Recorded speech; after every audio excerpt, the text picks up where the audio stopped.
காஞ்சிபுரம்னாலுமே எல்லாருக்கும் காஞ்சிபுரம் காமாட்சி அம்மன் கோவில் நினைவுக்கு வரும். அதே போன்று காஞ்சிபுரத்தில் இருக்கிற ஆதி காமாட்சி அம்மன் கோவிலை பற்றி ஒரு சில பேர் கேள்விப்பட்டிருப்பீங்க. இந்த கோவிலுக்கு நாளை, அதாவது ஜூன் 12ஆம் தேதி மகா கும்பாபிஷேகம் நடைபெற இருக்கிறது.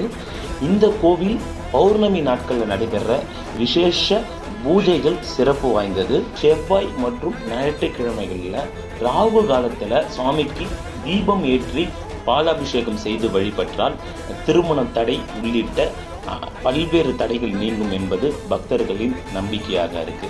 இது போக இந்த கோவிலில் இருக்கிற சக்தி லிங்கத்தை வழிபட்டால், அதாவது வெள்ளிக்கிழமை ராகு காலத்தில் அபிஷேகம் செய்து வழிபட்டால் விரைவில் திருமணம் நடைபெறும். திருமணம் ஆனவர்களுக்கு தம்பதிகளிடையே பிரச்சனைகள் ஏற்பட்டால் அந்த பிரச்சனைகள் தீரும் என்பது மிக முக்கிய நம்பிக்கையாக இந்த கோவிலில் பார்க்கப்படுகிறது. இந்த கோவில் கம்பள தெருவில், அதாவது காஞ்சிபுரம் காமாட்சி அம்மன் கோவிலுக்கு